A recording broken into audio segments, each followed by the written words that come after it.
Ugh. I'm a confident, edgy, cool person. Ugh. Right.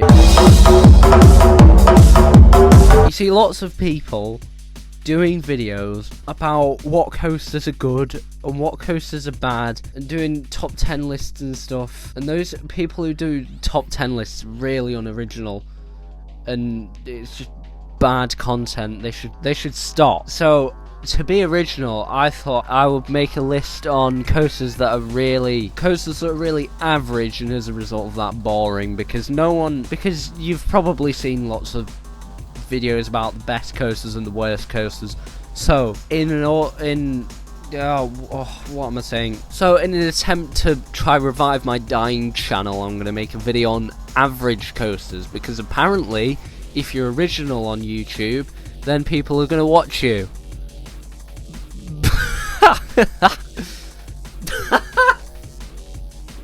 Oh, right, yeah. So yeah, I'm going to be going through some average coasters that maybe they're just not anything special. And if you're a massive nerd like me, you've probably ridden a lot of coasters, so that means that going on average coasters is just nothing special, and sometimes even riding worse coasters can be fun because it's good to laugh at how bad they are. But these are just really boring coasters that aren't memorable and just a bit of a waste of time, because you might be at a busy park and it's just not worth queuing because you've done it before and it's not going to be very good. It's going to be boring. The only reason you might ride these if you're a proper nerd is to get the credit, or because you go into a park with some GP friends and and they think it looks big and scary or whatever, and you just and all you want to do is just go into their kitchens and displace all of their cloths.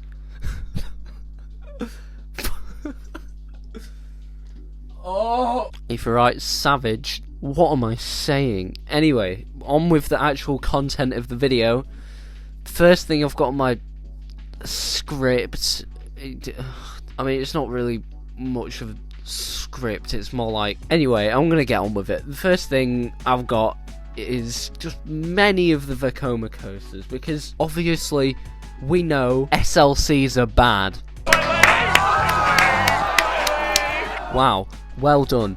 But as we also know, not all SLCs and all boomerangs or all the other Vekomas are as bad as each other. Some of them aren't that bad, but if they aren't that bad, they're very boring. It's like some of the smoother SLCs, some of the smoother boomerangs are just very forgettable, not very good. I'm more on about the Vekoma loopers, because I've done Express Platform 13 at Wallaby Holland, and that is just really, really forgettable. The theming is amazing, but I'm talking about actual coasters here. The ride is just forgettable. I mean, the launch is okay, but then you just go into a bunch of all the cookie cutter elements that used to be how roller coasters were designed. It's just sidewinders and corkscrews and all that stuff that you've done a million times, put together with some okay transitions and pretty flawed pacing and mild intensity. And I'm happy that I can say that, because I have so many people who haven't ridden very many roller coasters. When I tell them about how nerdy I am for them, they go, "Oh, you've got to ride rock and roller coaster, that's really scary and extreme, you should go to Disneyland." No, it's rubbish. I've done Express Platform 13 now, and that is one of the most forgettable rides ever. It's not boring, it's not terrible, it doesn't really hurt, it's just really forgettable, and I would not wait more than 5 minutes for it. The only reason I got to do it is because on Fright Nights, for some reason, nobody is at the park in the middle of the day, so I did it then because I needed the credit. Not leaving that park without all those credits, even if it involves being humiliated. Yes, I am that sad. Anyway, more on Vekoma. The next thing I've got down is pretty much everything at Flamingo Land. The Park of Clones. Every coaster at this park is a clone. Now that in itself is not bad, because clones can be good. Look at RMC Raptors, they're going to be cloned. What I'm saying is clones don't have to be bad, but most of the rides at Flamingo Land are pretty forgettable. Hero, let's not talk about that. Mumbo Jumbo is quite good. Kamali is quite good. Velocity is quite good. That's it. There's not really anything special about any of them. Now, don't get me wrong, I think Flamingo Land is a bit overhated, but some of the rides there are just average. They're pretty good for Vekomas. I mean, Kamali's one of the best SLCs out there, and Velocity's a pretty good booster bike, but just everything at that park doesn't really do anything special. But I'd still say if you haven't gone, you might as well go. I'm not hating on it, but it's just not very good. Actually, thinking about Vekomas that are a bit underwhelming, and specifically booster bikes, Booster Bike at Toverland is one of the most underwhelming coasters I've ever done. The launch on that thing is really slow, it doesn't have any force to it. The airtime hill doesn't give airtime. The helixes and the turns don't have any force. The transitions aren't good.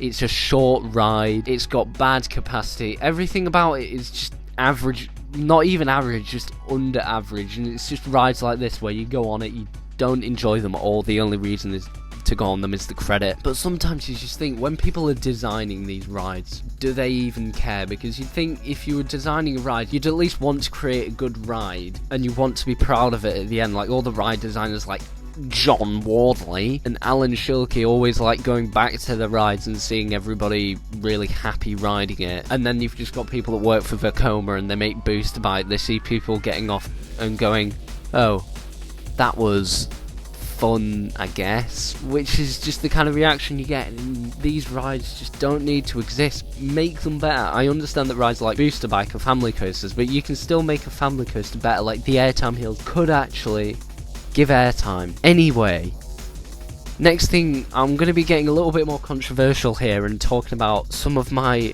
opinions, so be careful because this contains opinions. Yes, I know, right? But don't worry, because this is the internet, so if you don't like someone else's opinion, you can just ignore it and find other people who have your opinion and then forget that people with other opinions exist. Wow. So, what I've got on my list is newer dive coasters, specifically ones with vest restraints. First of all, no, I haven't done any of the newer.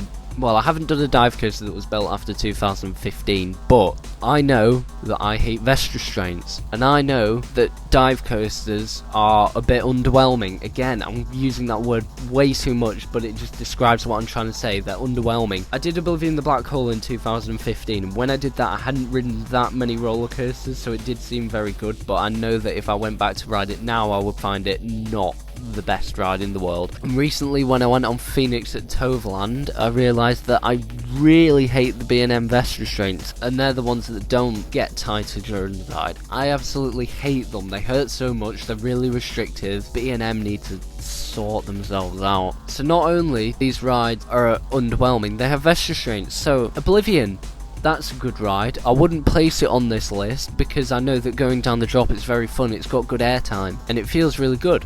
But if I imagine going on Oblivion, being squashed in by a vest restraint and getting no airtime, yes, it would be rubbish. Maybe it would be a little bit painful because the vest restraints, especially because of how long you have to stack on Oblivion's brake run for.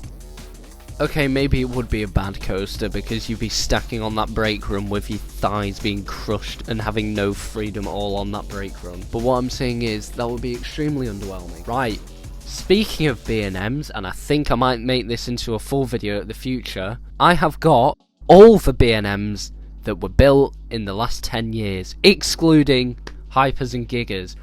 What are B&M doing? The past 5 years, specifically, in the coaster industry, have seen some of the biggest innovations in a while, and it really is amazing to see RMC come in and just push all these companies along so much to make them make good rides.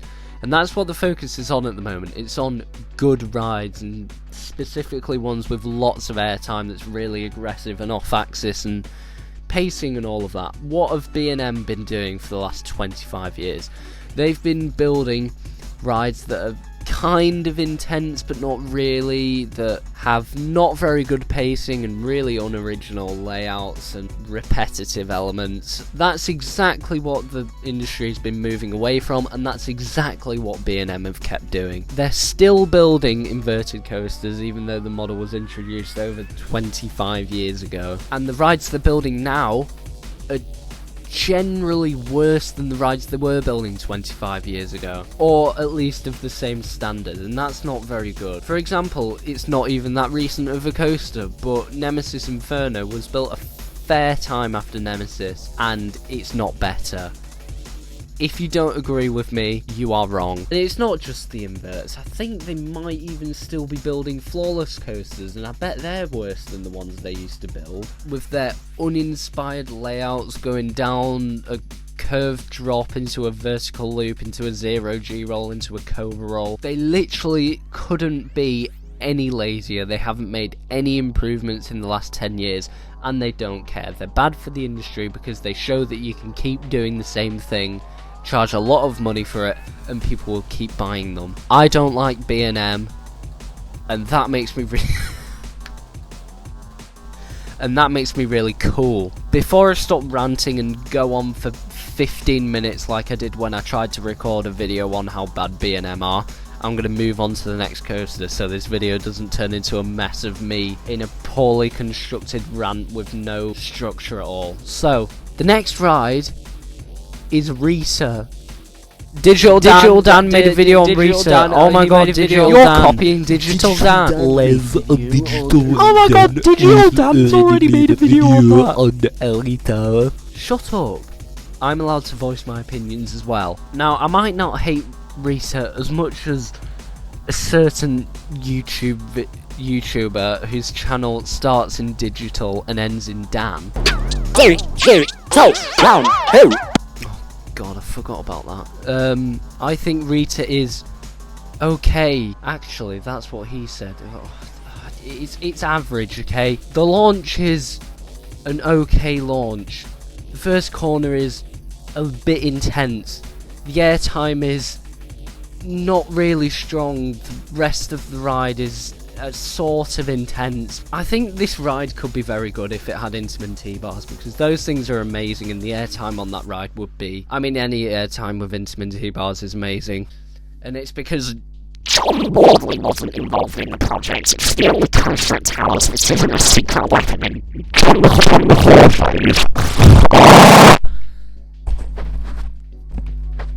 What is wrong with me? I've got my mic all covered in spit now. What was I saying? Oh yeah, Rita is okay. Now we're gonna talk about the big one. God. Oh. The big one is a great... The big one is a great example of how height and speed don't make a good roller coaster. I can't really be bothered going into depth with the big one, but it's not really hard to see that the 15-degree angle ascents and the bad pacing and the forceless ride isn't very good when you think about it. I mean, it could be good because Magnum XL 200 is a thing, and also all the hills don't give airtime. They're all dead hills. All you need to do is look at the shaping of the hills to realise that Jeffrey triangles don't make a good ride. Anyway, speaking of dead hills, roller coasters with dead hills, because a way to make any coaster a bit better if it has dead hills is to have those hills actually give you airtime, because that would just make it so much better. 14 minutes. Wow, I need to shut up. So quickly, the last thing I had on my list was roller coasters that focus on inversions, because when you focus on inversions you don't have a varied coaster, and that makes it a bit boring. So I'm just going to finish off now because I seem to have been going on for ages. If you have actually got this far in the video, please leave a comment saying you have. Not because I want the video to do better on the algorithm by that, but because no one watches my videos anymore and I actually want to see who does. So, thank you for watching. Please buy my merch, and I will see you in the next video. Bye.